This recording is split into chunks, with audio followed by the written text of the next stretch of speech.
Bang Deddy, kabarnya kemarin PAN merapat langsung menyodorkan nama di hadapan publik. Teman-teman media juga merekam nama Erick Thohir yang kami sodorkan. Itu belum deal, menemukan jalan buntu atau gimana Bang Deddy? Iya, itu baru pertemuan pertama. Oke. Dan itu sesuatu yang sehat. Jadi partai politik datang untuk bekerja sama, melakukan kerjasama politik, melihat potensi peluang kerjasama politik. Saya mau langsung ke Mas Eko, boleh Bang Deddy. Mas Eko, nampaknya nama yang disodorkan belum terbaik dari yang terbaik. Ditolakkah kemarin oleh PDIP?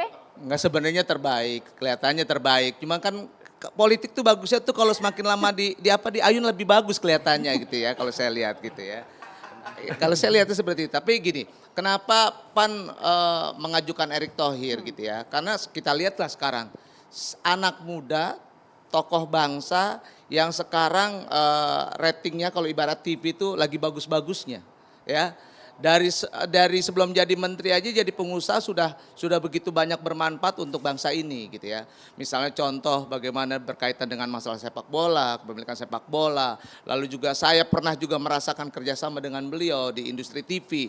Industri TV yang tadinya tidak berating akhirnya menjadi rating dan menjadi top program. Dan menjadi nomor 1 TV tersebut gitu ya. Jadi buat saya itu. Lalu juga sekarang di BUMN.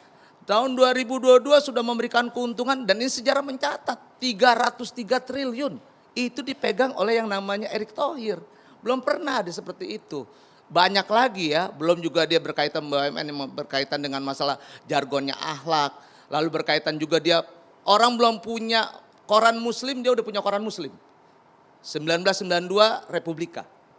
Kalau ngomong masalah Islam, dia membangun masjid di mana-mana. Jadi buat saya, sementara saya melihatnya dibandingkan dengan yang lain yang tadi namanya yang ada, saya melihatnya masih Erick Thohir yang Mas dibaik Eko dan dibaik. puja-puji orang luar Mas, orang di dalam partai Mas. Pak Ketua Umum belum dipuji sama sekali Mas Eko Patrio, jangan-jangan kesinggung nanti. Ini hebatnya PAN, ini hebatnya PAN. Kita punya kader bagus, kader baik, tapi setelah kita pertimbangan dan sebagainya, jangan salah, Pak Zulkifli Hasan pun juga ya, dari tingkat DPW, ranting dan sebagainya, itu juga mengharapkan Pak Jul bagian dari yang sudah digembar-gemborkan dengan Pak Erlangga. Dan itu buat saya mumpuni juga. Beliau juga di eksekutif pernah, di legislatif pernah, ketua MPR pernah, di kementerian pernah dan sebagainya. Cuma kita melihatnya, ini Pak Jul nih punya catatan tersendiri dengan Pak Erick Thohir. Udah sejarah, udah sebelum jadi apa-apa tuh Pak Erick Thohir udah deket dengan Pak Zulkifli Hasan. Dan Pak Jul udah, nih ini yang disebut dengan yang Ki Hajar Dewantara, tuturi handayani, mendorong dari belakang untuk Erick Thohir. Jadi hebat PAN. Mas Eko, tapi tidak hanya ketum Anda, begitu tadi sudah disebut, tapi kan orang dalam kan juga ada di KIB juga ada Pak Erlangga Hartarto. Kenapa nama itu tidak kemudian dibawa?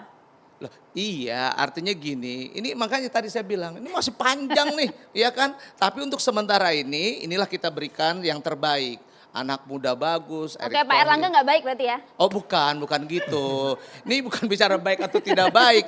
Cuma kan ini udah dapurnya orang kan. Pak Erlangga ini udah punya dapur sendiri. Kan satu rumah sama Partai Golkar. Iya, satu rumah. Tapi juga contoh P3 juga satu rumah tiba-tiba bisa ngelayap kemana-mana.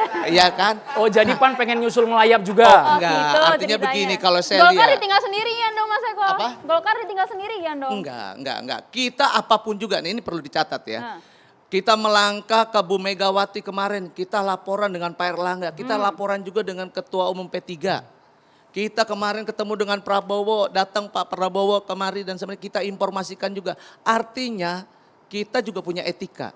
Apapun yang kita lakukan, langkah kita menuju kemana selalu kembali lagi ke KIB.